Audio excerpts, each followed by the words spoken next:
For most of the 20th century, when a fire broke out in an American city, the truck that came screaming around the corner carried a single name on its hood: American LaFrance. It rolled through Boston and Chicago. It rolled through New York and Los Angeles. It rolled through 1,000 small towns whose names never made the maps. For more than 100 years, if you called the fire department, the men who answered trusted their lives to a machine built in one small city in upstate New York. Then, on a January morning in 2014, after 182 years, the last American LaFrance plant locked its doors for good. No fire, no flood. Nothing the company built had failed. This is the story of how the most trusted name in American firefighting was taken apart by men who never built anything at all. Here is what makes that ending so hard to accept. American LaFrance did not die because it forgot how to build fire trucks. It died because, in its final decades, it stopped belonging to people who cared whether it did. The company survived the Great Depression. It survived 2 world wars. It survived the slow shift from steam to gasoline, from wood to steel, from horses to horsepower. What it could not survive was a boardroom. For 112 years, the heart of American LaFrance beat inside a factory in Elmira, New York, a town that called itself the fire engine capital of the world and meant it. Fathers trained sons on the same machines. Welders signed their work with a pride no inspector could measure. And for 29 years after the men in suits arrived, that heart was bled, one decision at a time, until it stopped. To understand what was lost, you have to go back to a blacksmith, and a city that kept burning, and a fire that changed everything. The story begins not with a fire truck, but with the problem of fire itself. In 1832, fighting a fire in America was a matter of muscle. Hand pumpers needed teams of men hauling on wooden handles, sweating to force out a thin and failing stream of water. Handles snapped, leather hoses burst, and whole blocks of buildings turned to ash while men pumped until their arms gave out. That year, in Waterford, New York, a maker named John Rogers began building hand pumpers that simply worked. Nothing revolutionary. Solid machines for desperate moments. A man named Lysander Button bought the business and pushed it toward steam power, building fire engines through the 1860s, each one a little better than the last. His small business passed through other hands and other towns, and might have been forgotten, except that the cities kept burning.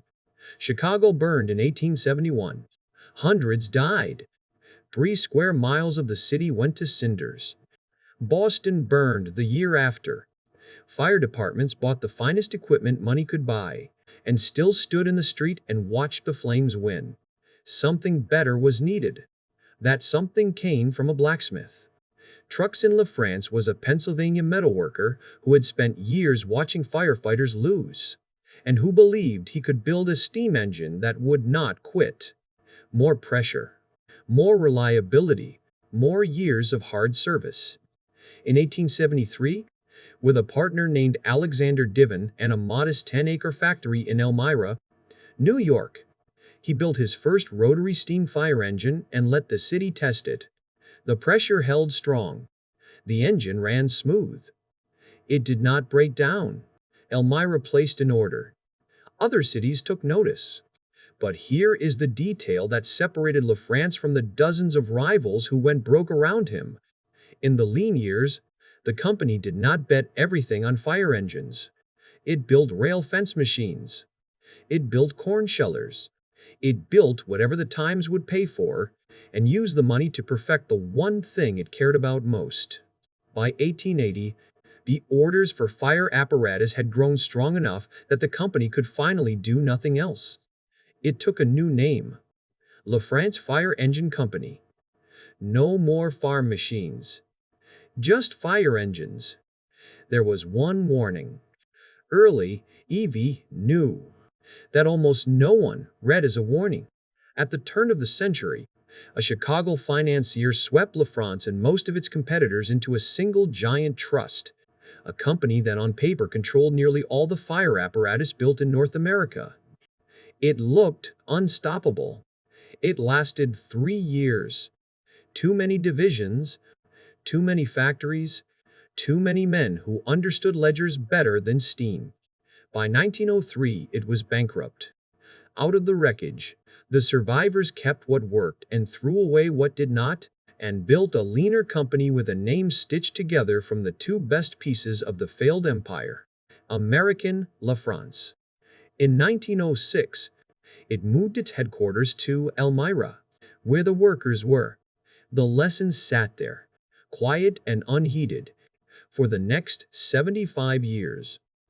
Bigness is not strength. Owning a thing is not the same as building it.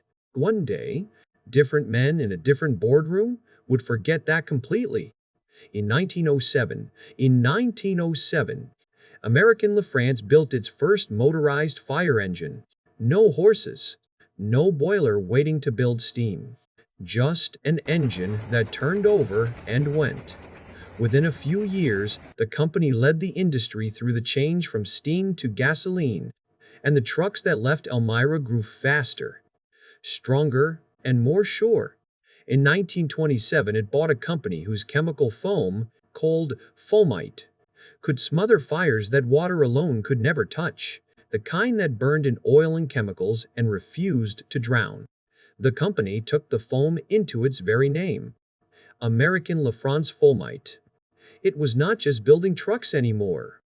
It was building answers. Then, in 1931, in the teeth of the Great Depression, when other makers were cutting corners just to survive, American LaFrance did the opposite. It put a V12 engine into its fire trucks. 12 cylinders, when rivals were still selling 4 and 6. It was one of the first V12 engines ever built for firefighting, and on a 5-alarm night, that power was the difference between water reaching the top floor or falling short. Fire chiefs noticed. They always noticed. These were men who bet lives on horsepower, and American LaFrance gave them more of it than anyone else dared. American LaFrance was, in some ways, a careful company, even a stubborn one. It did not chase every new idea for its own sake. It kept the chain drive on its trucks until 1935, long after others had abandoned it, and it did not build its first diesel engine until 1965. But careful meant reliable, and reliable was the entire point. A fire chief did not want the newest truck. He wanted the truck that would start on the coldest night of the year and pump until the fire was out. American LaFrance built that truck again and again, for decade after decade, and the men who rode them knew it. And all of it was built by one city. The plant in Elmira was the largest employer for miles, and the work was good work, skilled work. A welder who could lay a perfect seam on steel could feed a family, buy a house, and put his children through school. Fathers brought sons into the trade and taught them by hand, weld by weld, until the boys could build a truck as well as the men. Elmira began to call itself the fire engine capital of the world.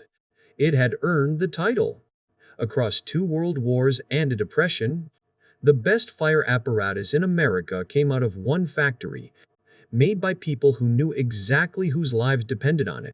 The Second World War turned that factory into something the town had never seen. The government needed fire equipment for bases and airfields and naval yards, thousands of units, faster than anyone thought possible. Elmira answered. The plant ran 3 shifts, and the assembly lines never stopped, day or night. Before the war, the company had employed a few hundred workers. By its peak, it employed close to 3,000.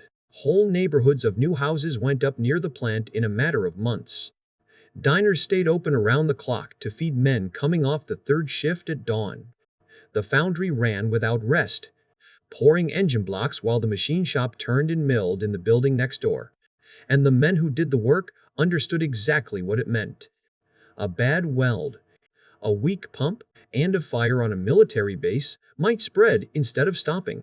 They did not cut corners. They could not. Their pride would not let them.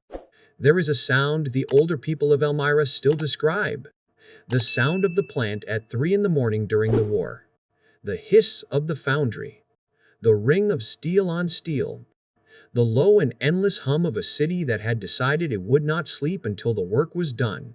Trucks built on that floor shipped overseas to the war, and the crews who received them, half a world away, would later say they were the finest fire apparatus they had ever put their hands on.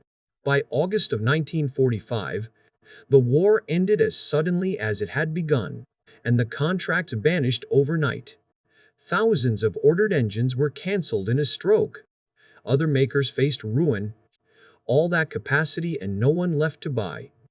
But American LaFrance had spent the war years quietly designing something that would change every fire truck that came after it. It only needed the nerve to bet the entire company on it. In 1947, DACing the 7, it did exactly that. That year, American LaFrance did something companies are never supposed to do.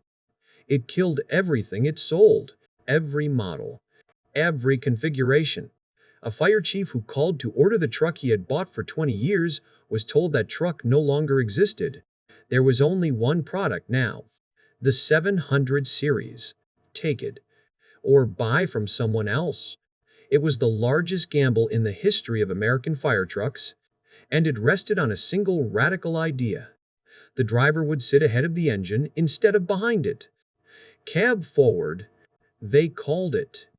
The view down the road opened up like nothing firefighters had ever had, and a long truck could still turn inside a narrow city street. To some eyes, the design looked strange. Sleek and tapered and without a grille, more like the streamlined locomotives rolling out of the rail yards than a fire engine. But every man who drove one came back a believer. American LaFrance did not invent the idea of a forward cab. What it did was bet its life on it, and in doing so, it set the standard the entire industry would follow. The trucks could be built for anything. Pumpers that moved 1,500 gallons a minute. Aerial ladders that reached 100 feet. Crash trucks for airfields.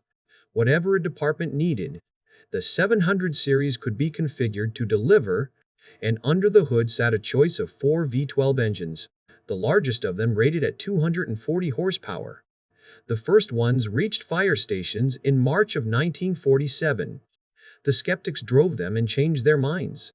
By the end of 1950, more than 1,400 cab-forward trucks were already in service. The competitors who had laughed, the men at the other great fire truck makers, studied the design and then quietly began to copy it. Within 10 years, nearly every fire engine in America put the driver where American LaFrance had put him. The 700 series did not just sell. It became, in the plain words of the people who studied it, America's fire engine. Not because it was popular, though it was, but because it changed what a fire truck was allowed to look like and how it was allowed to perform. For more than a decade, the orders poured into Elmira, and the men on the line built them by the thousand, each one carrying the same red paint, the same deep engine note, the same promise. Walk into a fire station today and look at the trucks. The driver still sits ahead of the engine. That is not an accident. That is a decision one company made 75 years ago, when it was still run by people brave enough to bet everything on building the best. This is what it looks like to lead an industry. Not to chase it. To set the standard and watch everyone else fall in line. American LaFrance had it. And then, piece by piece, it gave it away. The men who took it began arriving quietly, in the language of mergers. In 1955, a precision instrument company merged with American LaFrance and brought capital and oversight and a new kind of executive who read the balance sheet more closely than the blueprints. In 1966, the company was folded into a sprinkler conglomerate. That parent would rename itself more than once over the next 15 years. And by 1981, it had taken the name Elmira would come to curse. Figgy International. With each new owner came new managers who understood profit margins and quarterly returns, and who did not understand, and did not try to understand, what it took to build a fire truck that worked when a child was trapped on the third floor. The enemy of the American worker, it turned out, did not wear coveralls. He wore a suit. He carried a calculator. And he had never once stood inside a burning building. The first cut was an engine. To save money, American LaFrance began dropping its legendary V12s in favor of cheaper engines bought from outside suppliers. On the spreadsheet, it made perfect sense. Cheaper, easier to source, standardized. But the V12 was the thing fire chiefs had trusted for a generation, and when it disappeared, something else disappeared with it. A question started to spread through the close-knit world of the fire service. When the engine comes from somewhere else, is it really an American LaFrance at all? There was another cut in the same years, just as quiet. The company rolled out a line of budget trucks with painted bumpers instead of chrome, cabs without side glass, and engines bought cheap from outside. They sold. But a fire chief who bought one did not get the truck that had made the name, and some of them drew the obvious conclusion. American LaFrance was learning to cut corners. Inside the Elmira plant, the older men watched it happen in real time. Welders who had spent 30 years rejecting any truck with the smallest flaw were now told to hurry, to hit the deadline, to let it pass. Inspections that once failed the truck for a hairline imperfection now waved through work that would have been scrapped a decade earlier. Efficiency experts walked the floor with stopwatches, timing every motion, engineering the craftsmanship out of the process in the name of speed. The union fought it. The union warned that gutting quality would destroy the brand. They were right. Fire chiefs who had bought American LaFrance and nothing else for decades began, for the first time, to look elsewhere, not because the rivals had grown better, because American LaFrance had chosen to grow worse. And the rivals were ready. A company called Pierce was building modern trucks at a price departments could justify. Another, known as Emergency One, brought fresh thinking to a business American LaFrance had stopped rethinking. Seagrave modernized faster. One by one, the chiefs who had been loyal for a lifetime signed their orders over to other names. The company that had set the standard for the entire industry was now the one struggling to keep up. For a moment, near the end, there was hope. In 1981, American LaFrance opened a new plant near Elmira. 500,000 square feet of modern floor. Maybe. The town let itself think. This meant the company was coming home to itself. Maybe the men in the boardroom had remembered what they owned. The hope lasted 4 years. On the 9th of January, 1985, Figgy International announced it would close the Elmira plant. The reason given was a stretch of unprofitable years. 320 jobs hung in the air. The city manager told reporters the company had given no real warning, only quiet pressure on the unions in the weeks before. He blamed the crisis on years of mismanagement, and he was right. The problem was never the men in Elmira. They had built the finest fire trucks in America for over a century. The problem was the men who owned them and did not value what they held. On the 30th of June, 1985, the last American LaFrance fire truck built in Elmira rolled off the line. 112 years after trucks in LaFrance delivered his first engine, the factory went quiet. 320 workers lost their jobs, and the number does not hold what it cost. Some had been hired at 18 and had never worked anywhere else in their lives. Some were the second generation of their family to build trucks in that building. A few were the third. Grandfathers who had started when the company still carried the Fomite name. Fathers who had built engines for the Second World War. Sons who had believed they would do the same for 30 more years. All of it ended on a single day in June. The torches went cold. The paint booth that had laid that deep American LaFrance red onto thousands of trucks sat empty. Men walked out carrying toolboxes their own fathers had handed them, boxes filled with tools gathered over a lifetime of skilled work. Some of them wept. Some were furious. Most were simply numb, asking the question that has no answer in a company town. Where do you go when the only work you have ever known is gone? Elmira had lost more than a payroll. It had lost the name it called itself. The fire engine capital of the world was now just a place where fire engines used to be made. The company did not die that day.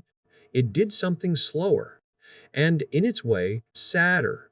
Within months, the same owner reopened American LaFrance hundreds of miles south, in Virginia, inside someone else's factory, with a fraction of the workforce. It was barely building fire trucks anymore. It was assembling parts bought from other companies and bolting a famous name onto the result. The truck still wore the words, American LaFrance. But the company that had made those words mean something was already gone. What survived was the label, passed from owner to owner like the deed to a house no one intended to live in. The industry had moved on. The rivals who once copied Elmira now led the market, while American LaFrance lived on its reputation and watched its customers quietly buy elsewhere. Then came the buyers, one after another, each promising salvation. In 1995, a truck giant bought the name and the assets, led by an executive who had begun his own career at American LaFrance and believed he could bring it back. New plants opened in South Carolina, new models launched, and for a moment, the company climbed back to fifth place among American emergency vehicle makers. Fifth, for the company that had once stood alone at the top, survival had become its own kind of decline. In 2005, the brand was sold again to a New York investment firm. What followed reads like a ledger of bleeding. $52 million lost in 1 year. $52 million more the next. In 2008, the company filed for bankruptcy, blaming a botched new computer system, though everyone in the fire service knew the real causes ran deeper. It emerged, shrank, closed plants, consolidated, and shrank again. And on the 17th of January, 2014, emails, 2014, after 182 years, American LaFrance announced it would stop. This time, there was no rescue. The assets were auctioned off to pay the creditors. Half-built fire trucks were sold for parts. And the last factory that had carried the name, the building where the most trusted fire trucks in America were supposed to be born, became a warehouse. Today it stores chain-link fencing for a company that makes fences. Each owner promised to preserve the brand. Each owner failed. Not because the name had lost its worth, but because the men who arrived at the end were not builders. They were men who knew how to take a thing apart and sell the pieces, and walk away before anyone counted the cost. American LaFrance survived 112 years in Elmira, in the hands of people who built. It survived 29 years in the hands of people who did not. The distance between those two numbers is the whole story of what happened to American manufacturing in the last century. A blacksmith built something meant to last forever. It took the men in suits less than 30 years to prove him wrong. Maybe you remember American LaFrance. Maybe your father or your grandfather walked into that Elmira plant every morning for 30 years and built the trucks that protected cities he would never see. Maybe you rode one yourself, climbed up behind that cab forward windshield on the worst night of someone's life, and trusted the machine to hold. If you carry a memory like that, leave it in the comments below. Tell us the city. Tell us the name. This channel exists to keep these stories from going silent, the way that factory finally did. If this one mattered to you, subscribe and help us remember the rest.